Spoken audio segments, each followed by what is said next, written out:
State Socialism and Anarchism, How Far They Agree and Wherein They Differ.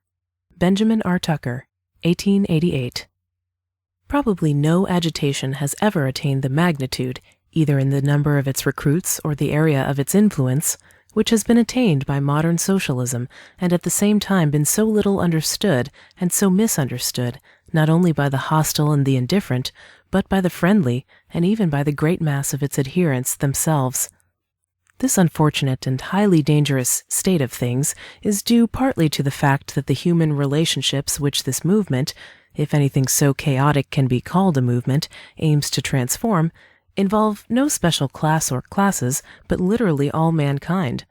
Partly to the fact that these relationships are infinitely more varied and complex in their nature than those with which any special reform has ever been called upon to deal, and partly to the fact that the great molding forces of society, the channels of information and enlightenment, are well nigh exclusively under the control of those whose immediate pecuniary interests are antagonistic to the bottom claim of socialism that labor should be put in possession of its own.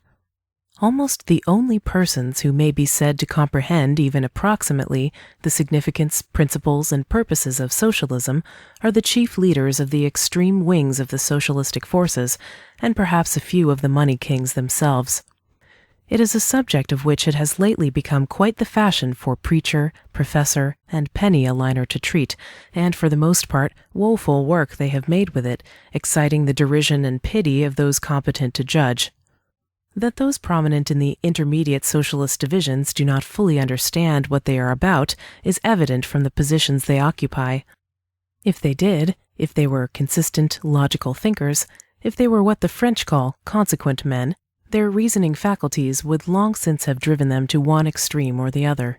For it is a curious fact that the two extremes of the vast army now under consideration, though united, as has been hinted above, by the common claim that labor shall be put in possession of its own, are more diametrically opposed to each other in their fundamental principles of social action and their methods of reaching the ends aimed at than either is to their common enemy, the existing society.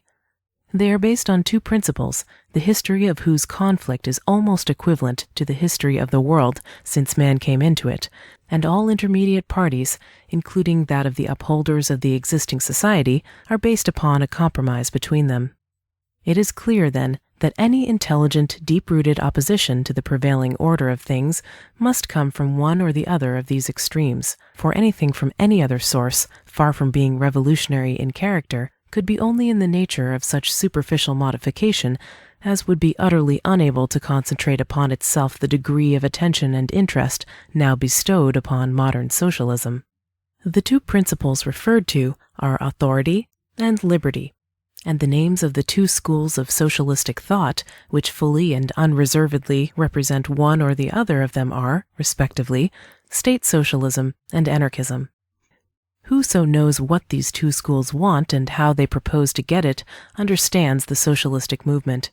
For, just as it has been said that there is no halfway house between Rome and reason, so it may be said that there is no halfway house between State Socialism and Anarchism.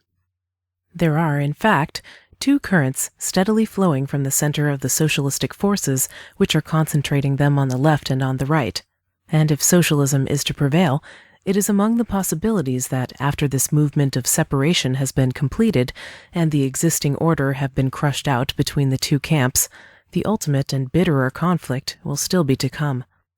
In that case, all the 8-hour men, all the trade-unionists, all the Knights of Labor, all the land nationalizationists, all the greenbackers, and in short, all members of the 1,001 different battalions belonging to the great army of labor, will have deserted their old posts, and these being arrayed on the one side and the other, the great battle will begin. What a final victory for the State Socialists will mean, and what a final victory for the Anarchists will mean, it is the purpose of this paper to briefly state. To do this intelligently, however, I must first describe the ground common to both, the features that make socialists of each of them. The economic principles of modern socialism are a logical deduction from the principle laid down by Adam Smith in the early chapters of his Wealth of Nations, namely that labor is the true measure of price. But Adam Smith, after stating this principle most clearly and concisely, immediately abandoned all further consideration of it to devote himself to showing what actually does measure price, and how, therefore, wealth is at present distributed. Since his day, nearly all the political economists have followed his example by confining their function to the description of society as it is, in its industrial and commercial phases. Socialism, on the contrary, extends its function to the description of society as it should be, and the discovery of the means of making it what it should be. Half a century or more after Smith enunciated the principle above stated, socialism picked it up where he had dropped it, and in following it to its logical conclusions, made it the basis of a new economic philosophy. This seems to have been done independently by 3 different men of 3 different nationalities in 3 different languages: Josiah Warren, an American; Pierre J. Proudhon, a Frenchman; Karl Marx, a German Jew. That Warren and Proudhon arrived at their conclusions singly and unaided is certain, but whether Marx was not largely indebted to Proudhon for his economic ideas is questionable.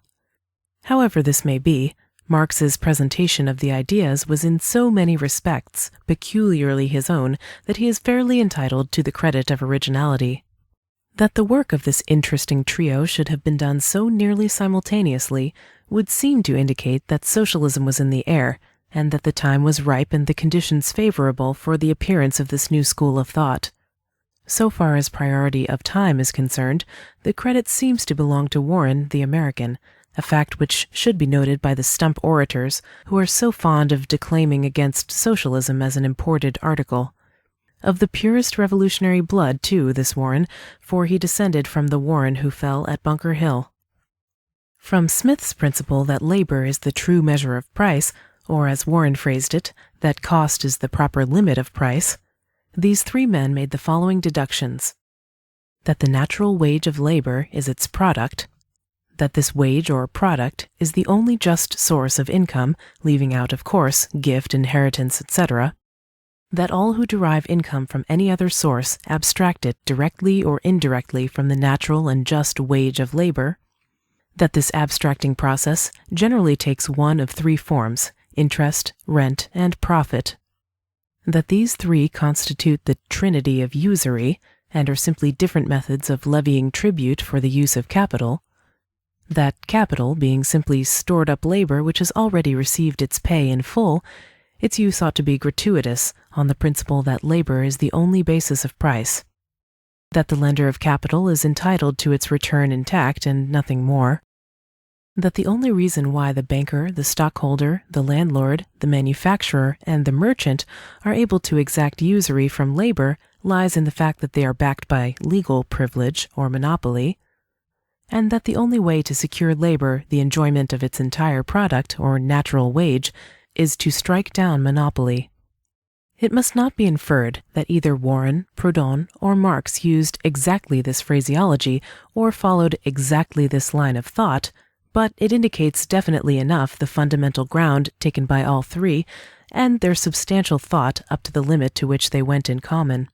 And lest I may be accused of stating the positions and arguments of these men incorrectly, it may be well to say in advance that I have viewed them broadly, and that for the purpose of sharp, vivid, and emphatic comparison and contrast, I have taken considerable liberty with their thought by rearranging it in an order, and often in a phraseology of my own, but I am satisfied without, in doing so, misrepresenting them in any essential particular. It was at this point, the necessity of striking down monopoly, that came the parting of their ways. Here the road forked. They found that they must either turn to the right or to the left, follow either the path of authority or the path of liberty. Marx went one way, Warren and Proudhon the other. Thus were born State Socialism and Anarchism.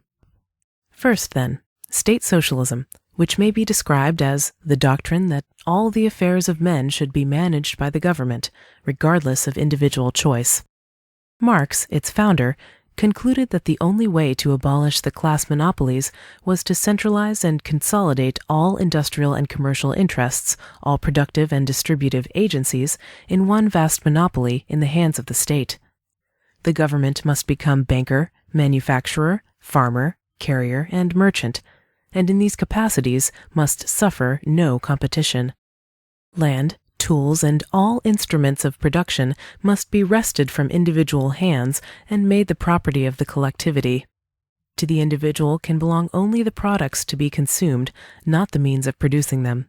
A man may own his clothes and his food, but not the sewing machine which makes his shirts or the spade which digs his potatoes. Product and capital are essentially different things. The former belongs to individuals, the latter to society. Society must seize the capital which belongs to it, by the ballot if it can, by revolution if it must. Once in possession of it, it must administer it on the majority principle, through its organ the state, utilize it in production and distribution, fix all prices by the amount of labor involved, and employ the whole people in its workshops, farms, stores, etc. The nation must be transformed into a vast bureaucracy, and every individual into a state official. Everything must be done on the cost principle, the people having no motive to make a profit out of themselves. Individuals not being allowed to own capital, no one can employ another or even himself. Every man will be a wage receiver, and the state the only wage payer. He who will not work for the state must starve, or more likely go to prison. All freedom of trade must disappear. Competition must be utterly wiped out. All industrial and commercial activity must be centered in one vast, enormous, all-inclusive monopoly. The remedy for monopolies is monopoly. Such is the economic program of state socialism as adopted from Karl Marx. The history of its growth and progress cannot be told here. In this country, the parties that uphold it are known as the Socialistic Labor Party, which pretends to follow Karl Marx, the Nationalists, who follow Karl Marx filtered through Edward Bellamy, and the Christian Socialists, who follow Karl Marx filtered through Jesus Christ. What other applications this principle of authority, once adopted in the economic sphere, will develop is very evident. It means the absolute control by the majority of all individual conduct. The right of such control is already admitted by the state socialists, though they maintain that, as a matter of fact, the individual would be allowed a much larger liberty than he now enjoys. But he would only be allowed it, he could not claim it as his own. There would be no foundation of society upon a guaranteed equality of the largest possible liberty. Such liberty as might exist would exist by sufferance and could be taken away at any moment.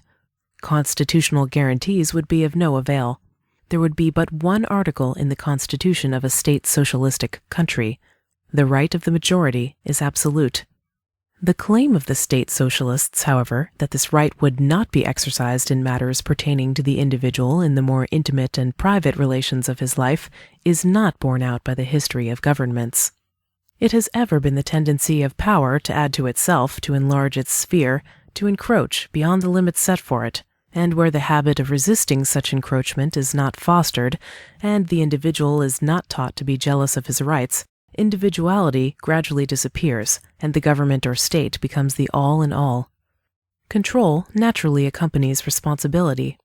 Under the system of state socialism, therefore, which holds the community responsible for the health, wealth, and wisdom of the individual, it is evident that the community, through its majority expression, will insist more and more in prescribing the conditions of health, wealth, and wisdom, thus impairing and finally destroying individual independence, and with it all sense of individual responsibility.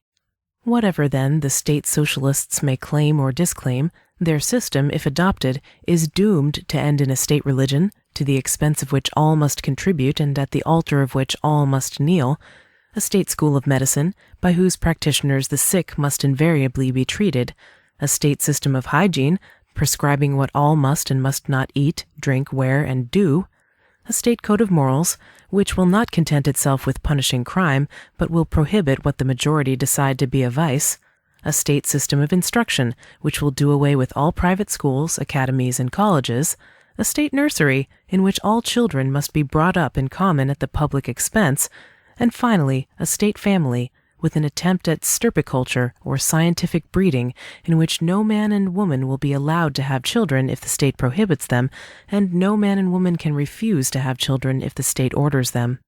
Thus will authority achieve its acme, and monopoly be carried to its highest power.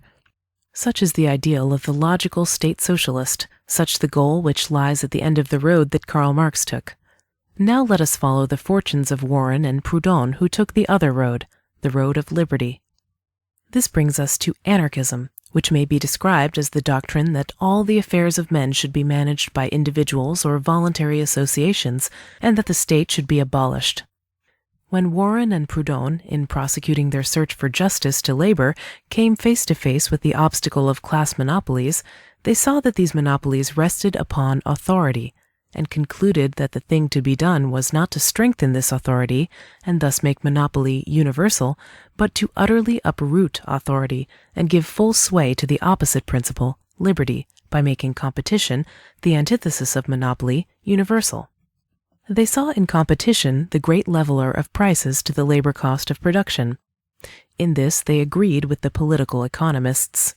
The query then naturally presented itself why all prices do not fall to labor cost, where there is any room for incomes acquired otherwise than by labor.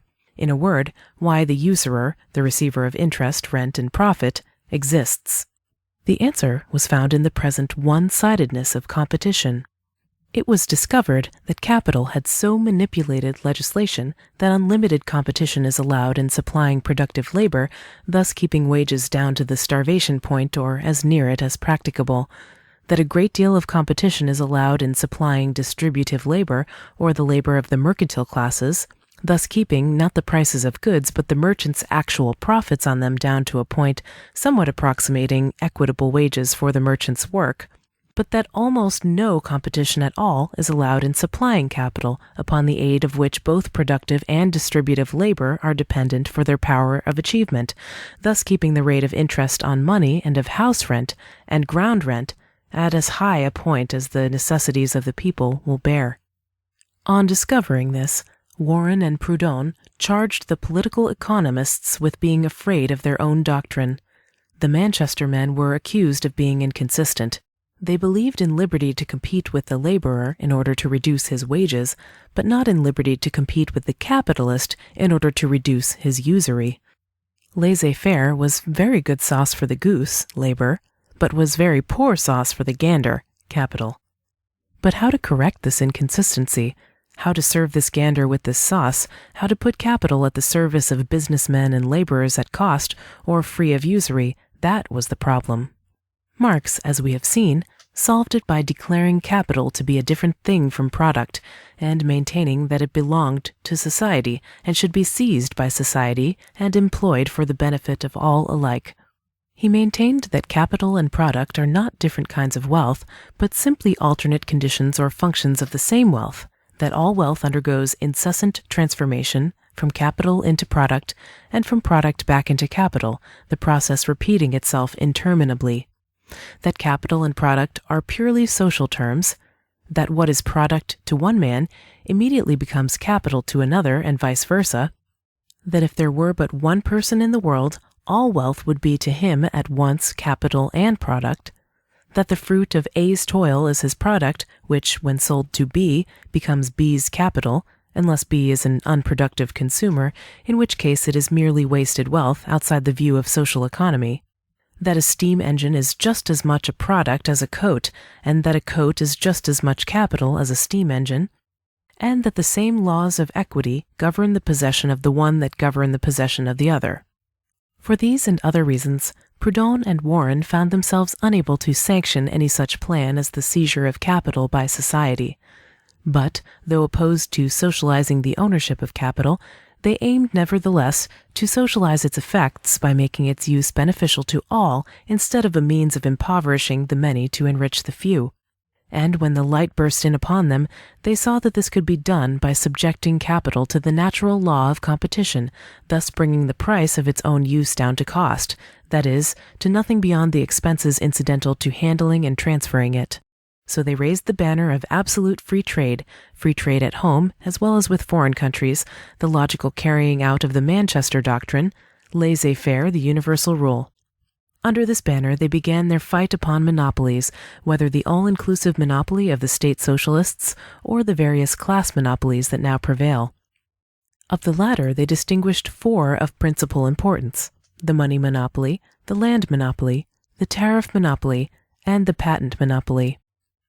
First, in the importance of its evil influence, they considered the money monopoly, which consists of the privilege given by the government to certain individuals, or to individuals holding certain kinds of property, of issuing the circulating medium, a privilege which is now enforced in this country by a national tax of 10% upon all other persons who attempt to furnish a circulating medium, and by state laws making it a criminal offense to issue notes as currency. It is claimed that the holders of this privilege control the rate of interest, the rate of rent of houses and buildings, and the price of goods, the first directly and the second and third indirectly.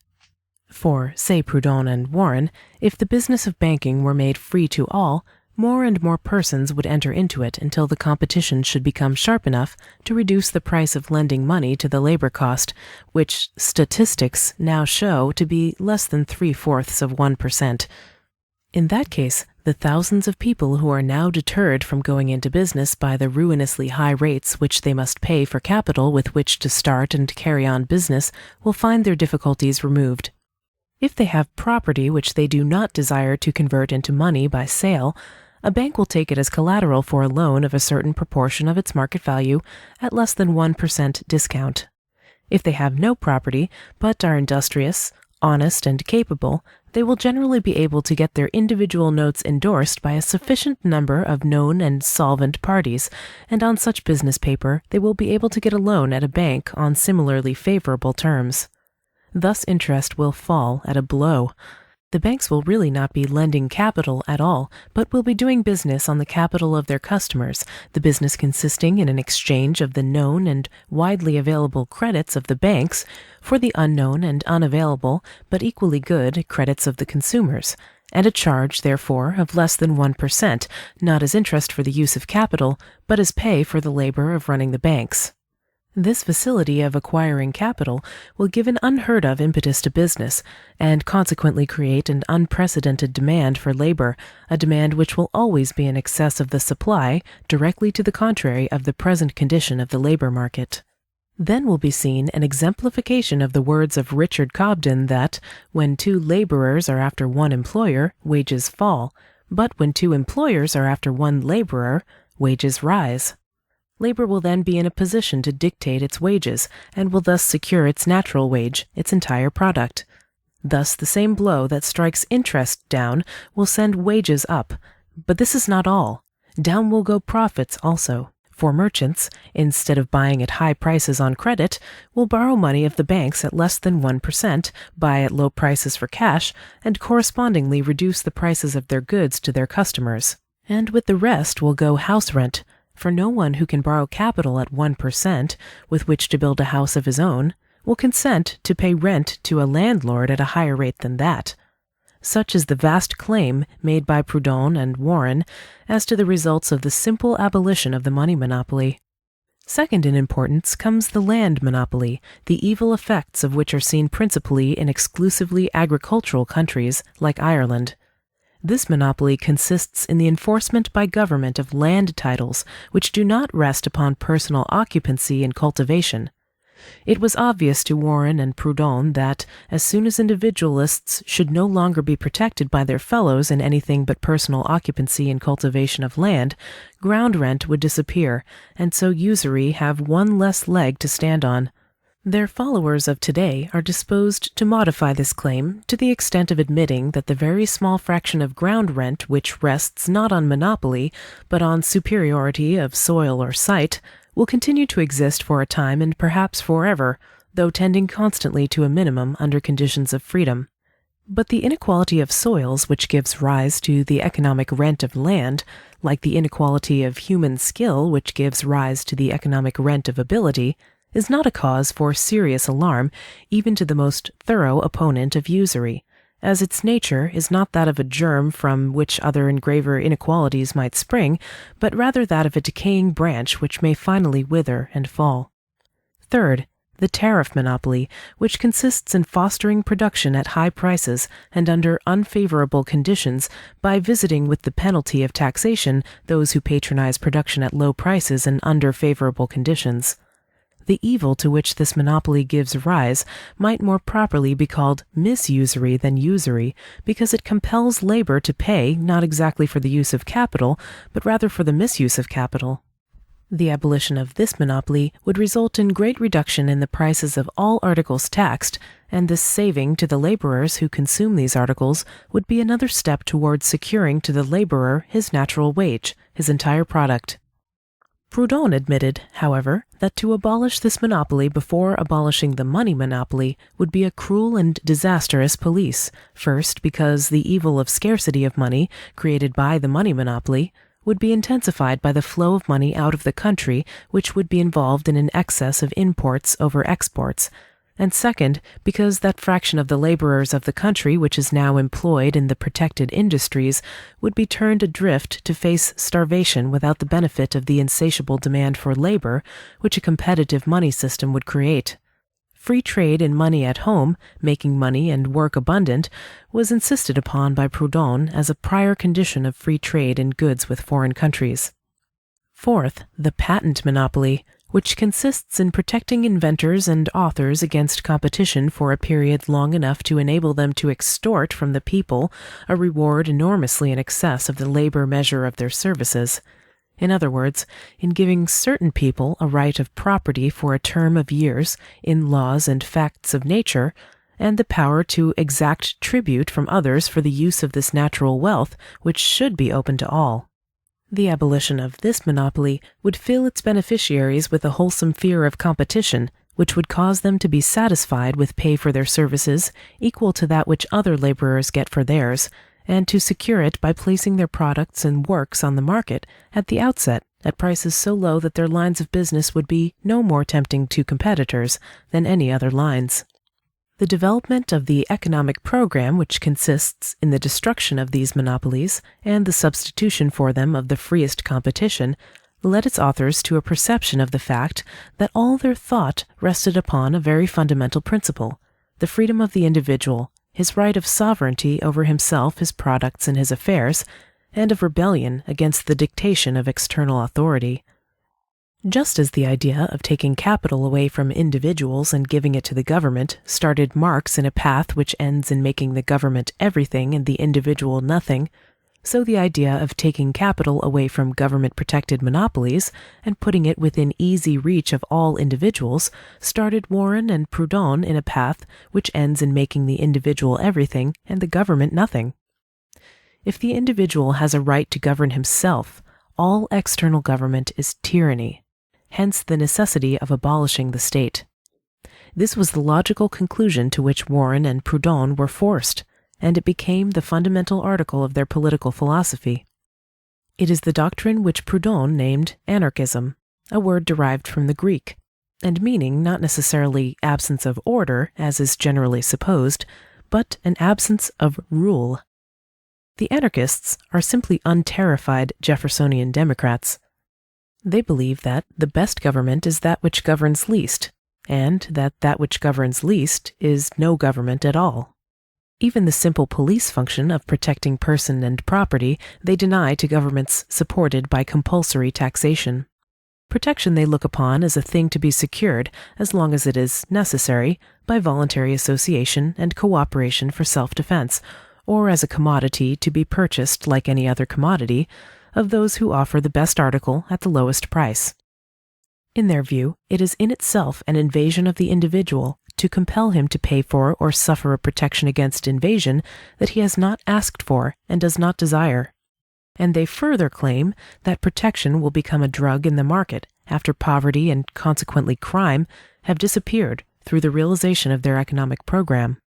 Compulsory taxation is to them the life principle of all the monopolies, and passive but organized resistance to the tax collector they contemplate, when the proper time comes, as one of the most effective methods of accomplishing their purposes. Their attitude on this is a key to their attitude on all other questions of a political or social nature. In religion, they are atheistic as far as their own opinions are concerned, for they look upon divine authority and the religious sanction of morality as the chief pretexts put forward by the privileged classes for the exercise of human authority. If God exists, said Proudhon, he is man's enemy. And in contrast to Voltaire's famous epigram, "If God did not exist, it would be necessary to invent him," the great Russian nihilist Mikhail Bakunin placed this antithetical proposition: "If God existed, it would be necessary to abolish him." But although viewing the divine hierarchy as a contradiction of anarchy, they do not believe in it, the anarchists nonetheless firmly believe in the liberty to believe in it. Any denial of religious freedom they squarely oppose. Upholding thus the right of every individual to be or select his own priest, they likewise uphold his right to be or select his own doctor. No monopoly in theology, no monopoly in medicine. Competition everywhere and always, spiritual advice and medical advice alike to stand or fall on their own merits. And not only in medicine but in hygiene must this principle of liberty be followed. The individual may decide for himself not only what to do to get well, but what to do to keep well. No external power must dictate to him what he must and must not eat, drink, wear, or do. Nor does the anarchistic scheme furnish any code of morals to be imposed upon the individual. Mind your own business is its only moral law. Interference with another's business is a crime and the only crime, and as such may be properly resisted. In accordance with this view, the anarchists look upon attempts to arbitrarily suppress vice as in themselves crimes. They believe liberty and the resultant social well-being to be a sure cure for all the vices. But they recognize the right of the drunkard, the gambler, the rake, and the harlot to live their lives until they shall freely choose to abandon them. In the matter of the maintenance and rearing of children, the anarchists would neither institute the communistic nursery which the State Socialists favor, nor keep the communistic school system which now prevails. The nurse and the teacher, like the doctor and the preacher, must be selected voluntarily, and their services must be paid for by those who patronize them. Parental rights must not be taken away, and parental responsibilities must not be foisted upon others. Even in so delicate a matter as that of the relations of the sexes, the anarchists do not shrink from the application of their principle. They acknowledge and defend the right of any man and woman, or any men and women, to love each other for as long or as short a time as they can, will, or may. To them, legal marriage and legal divorce are equal absurdities. They look forward to a time when every individual, whether man or woman, shall be self-supporting, and when each shall have an independent home of his or her own, whether it be a separate house or rooms in a house with others. When the love relations between these independent individuals shall be as varied as our individual inclinations and attractions, and when the children born of these relations shall belong exclusively to the mothers until old enough to belong to themselves. Such are the main features of the anarchistic social ideal. There is wide difference of opinion among those who hold it as to the best method of obtaining it. Time forbids the treatment of that phase of the subject here. I will simply call attention to the fact that it is an ideal utterly inconsistent with that of those communists who falsely call themselves anarchists, while at the same time advocating a regime of archism fully as despotic as that of the State Socialists themselves. And it is an ideal that can be as little advanced by Prince Kropotkin as retarded by the brooms of those Mrs. Parringtons of the bench who sentenced them to prison. An ideal which the martyrs of Chicago did far more to help by their glorious death upon the gallows for the common cause of socialism than by their unfortunate advocacy during their lives in the name of anarchism, of force as a revolutionary agent and authority as a safeguard of the new social order. The anarchists believe in liberty both as an end and means, and are hostile to anything that antagonizes it. I should not undertake to summarize this altogether too summary exposition of socialism from the standpoint of anarchism, did I not find the task already accomplished for me by a brilliant French journalist and his historian, Ernest Lasagne, in the form of a series of crisp antitheses, by reading which to you as a conclusion of this lecture, I hope to deepen the impression which it has been my endeavor to make. There are two socialisms. One is communistic, the other solidaritarian. One is dictatorial, the other libertarian. One is metaphysical, the other positive. One is dogmatic, the other scientific. One is emotional, the other reflective. One is destructive, the other constructive. Both are in pursuit of the greatest possible welfare for all. One aims to establish happiness for all, the other to enable each to be happy in his own way. The first regards the state as a society sui generis, of an especial essence, the product of a sort of divine right outside of and above all society, with special rights and able to exact special obediences. The second considers the state as an association like any other, generally managed worse than others. The first proclaims the sovereignty of the state. The second recognizes no sort of sovereign. One wishes all monopolies to be held by the state. The other wishes the abolition of all monopolies. One wishes the governed class to become the governing class. The other wishes the disappearance of classes. Both declare that the existing state of things cannot last. The first considers revolutions as the indispensable agent of evolutions. The second teaches that repression alone turns evolutions into revolution. The first has faith in a cataclysm. The second knows that social progress will result from the free play of individual efforts. Both understand that we are entering upon a new historic phase. One wishes that there should be none but proletaires. The other wishes that there should be no more proletaires. The first wishes to take everything away from everybody. The second wishes to leave each in possession of its own. The one wishes to expropriate everybody. The other wishes everybody to be a proprietor. The first says, "Do as the government wishes." The second says, "Do as you wish yourself." The former threatens with despotism. The latter promises liberty. The former makes the citizen the subject of the state. The latter makes the state the employee of the citizen.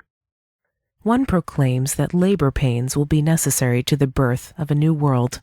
The other declares that real progress will not cause suffering to anyone. The first has confidence in social war. The other believes only in the works of peace. One aspires to command, to regulate, to legislate. The other wishes to obtain the minimum of command, of regulation, of legislation. One would be followed by the most atrocious of reactions. The other opens unlimited horizons to progress. The first will fail. The other will succeed. Both desire equality, one by lowering heads that are too high, the other by raising heads that are too low. One sees equality under a common yoke. The other will secure equality in complete liberty. One is intolerant, the other tolerant. One frightens, the other reassures. The first wishes to instruct everybody. The second wishes to enable everybody to instruct himself. The first wishes to support everybody. The second wishes to enable everybody to support himself. One says, the land to the state, the mine to the state, the tool to the state, the product to the state. The other says, the land to the cultivator, the mine to the miner, the tool to the laborer, the product to the producer. There are only these two socialisms. One is the infancy of socialism, the other is its manhood. One is already the past, the other is the future. One will give place to the other.